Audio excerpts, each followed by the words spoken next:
പുതിയൊരു വീഡിയോയിലേക്ക് എല്ലാവർക്കും ഹാർദവമായ സ്വാഗതം.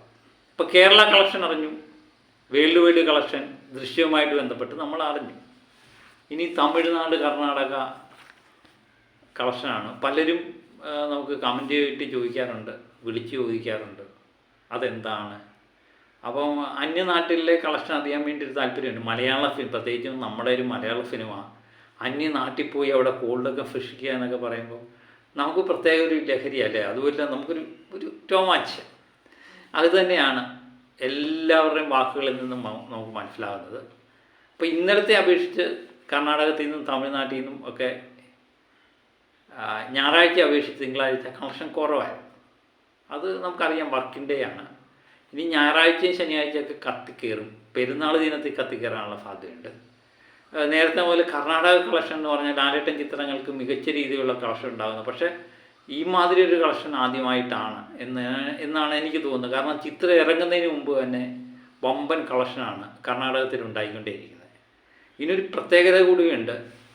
ഇന്ത്യ ഗ്രോഫ് കാണിക്കുന്നത് 72 കോടിയാണ് ഇന്നലെ വരെ.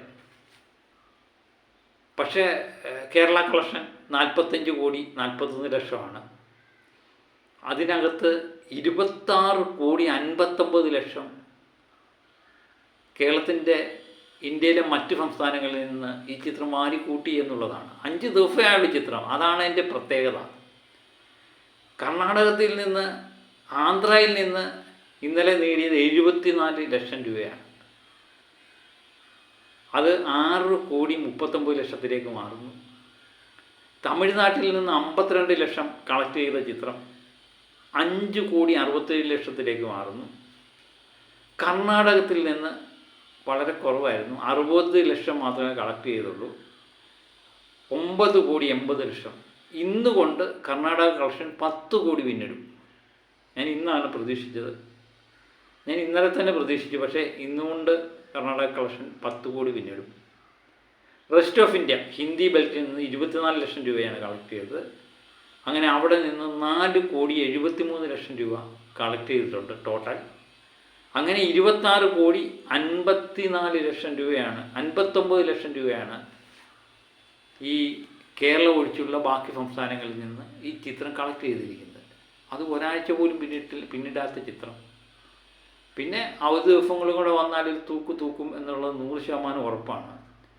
എപ്പോഴും നമ്മൾ പറയുന്ന പോലെ ദൃശ്യവുമായിട്ട് ബന്ധപ്പെട്ട് ദൃശ്യത്തിന് കിട്ടുന്ന ഒരു മൈലേജ് എന്ന് പറഞ്ഞാൽ അത് എല്ലാ ഭാഷയിലും ആൾക്കാർ ഇങ്ങനെ പ്രതീക്ഷയോടെ കാത്തിരിക്കും. ദൃശ്യം എന്തായി എന്നറിയാൻ വേണ്ടി, ജോർജ് കുട്ടി എന്തായെന്നറിയാൻ വേണ്ടി.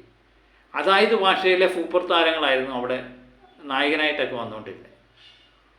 തമിഴിലെ കമലഹാസന്, വെങ്കടേഷ്, അതുപോലെ അജയ് ദേവ്ഗൺ എന്ന് വേണ്ട മിക്കവാറും പ്രമുഖ താരങ്ങൾ തന്നെയായിരുന്നു. പക്ഷേ ലാലേട്ടനോടൊപ്പം തന്നെ ഇവർക്കാർക്കും കഴിഞ്ഞിട്ടില്ല. അത് ആ നടന്മാർ തന്നെ പലരും സമ്മതിക്കാറുമുണ്ട്.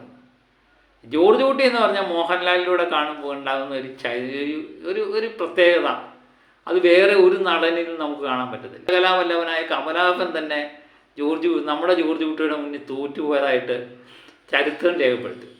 അതുപോലെയാണ് ദൃശ്യം 3-ലെ ജോർജ് കുട്ടി. അത്രമേൽ മലയാള പ്രേക്ഷകരുടെ മനസ്സിൽ ഇടം പിടിച്ചിരിക്കുന്നു. ഇപ്പം ലോക സിനിമ ഇഷ്ടപ്പെടുന്ന എല്ലാവരുടെയും മനസ്സിൽ ജോർജ് കുട്ടി ഇടം പിടിച്ചിരിക്കുന്നു. കേരളത്തിനേക്കാൾ ഉപരി വൻ തരംഗമായിട്ട് വിദേശങ്ങളിൽ ഇത് ആഞ്ഞടിച്ചുകൊണ്ടിരിക്കുകയാണ്. ഇതിൻ്റെ കൃത്യമായിട്ടുള്ള കണക്കുകളൊക്കെ പുറത്ത് വരാൻ കിടക്കുന്നു. എനിക്ക് തോന്നുന്നു ഇനിയുള്ള ദിവസങ്ങളിൽ മികച്ച രീതിയിലുള്ള കളക്ഷൻ ഉണ്ടാകും, മികച്ച രീതിയിലുള്ള ബുക്കിംഗ് ഉണ്ട്. തുടരട്ടെ, നമുക്ക് കാത്തിരിക്കാം. ഞാനൊരു പുതിയ വീഡിയോയുമായിട്ട് വീണ്ടും എത്താം. എല്ലാവരും സപ്പോർട്ട് ചെയ്യണേ. പുതിയ വീഡിയോയുമായിട്ട് വീണ്ടും ഞാൻ എത്തും വരെ ഓക്കെ ബൈ.